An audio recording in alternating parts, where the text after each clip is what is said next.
Merci Président. Alors hier, on a vécu un moment rare et qui est complètement dans la lignée de ce séminaire des arcs. Nous sommes passés progressivement de la quête du sens à la quête des sens, avec des intervenants qui nous ont fait partager une passion individuelle au service d'une réussite collective, que ce soit dans le domaine de l'odorat, du toucher avec la boxe ou de l'ouïe avec le chef de chœur.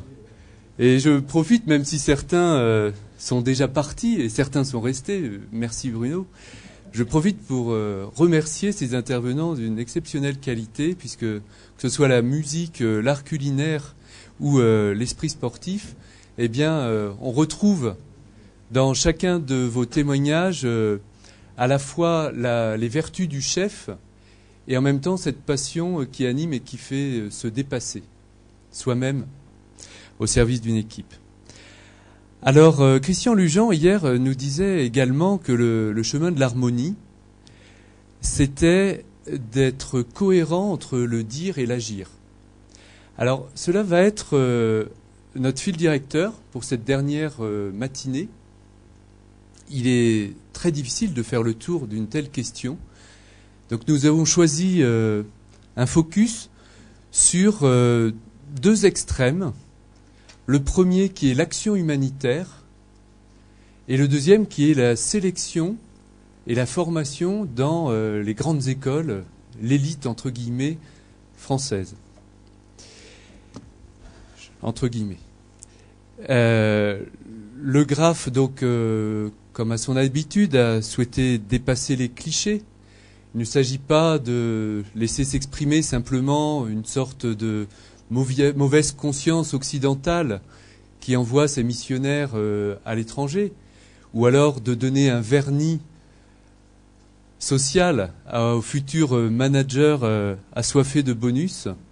Nous allons essayer de plonger dans des réflexions plus profondes grâce à deux personnes qui ont à la fois des responsabilités théoriques et pratiques, deux chercheurs ou théoriciens, mais qui ont également largement contribué à mettre en œuvre chacun dans leur domaine des décisions opérationnelles.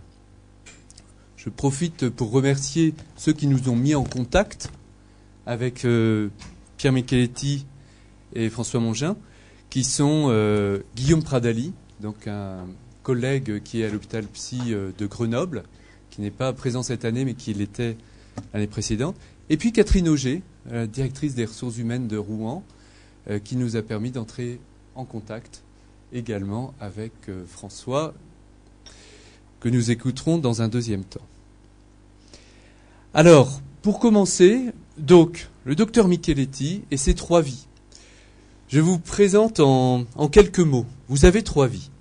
D'abord, peut-être celle sur laquelle on va vous écouter avec le plus d'attention, c'est que vous avez été président de Médecins du Monde et vous avez vous-même contribué à des missions dans 60 pays. Vous avez dirigé les programmes de Médecins du Monde pendant 5 ans. Vous avez présidé cette association qui est devenue une grande association de 2006 à 2009. L'Amérique latine, le Moyen-Orient et leur situation de crise n'ont pas de secret pour vous. Votre deuxième vie, c'est celle d'être enseignant, donc de transmettre. Vous enseignez à Sciences Po Grenoble sur le thème des actions internationales.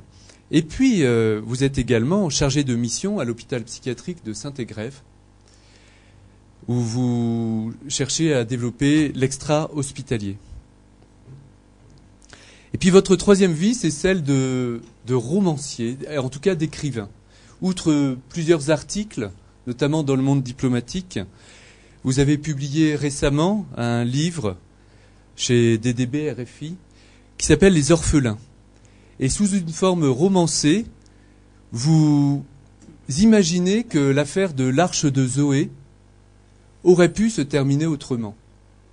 Et l'Arche de Zoé, vous vous souvenez, c'est ce rapt d'enfants qui n'étaient pas spécialement orphelins, mais qui étaient présentés comme candidats à l'adoption au Tchad.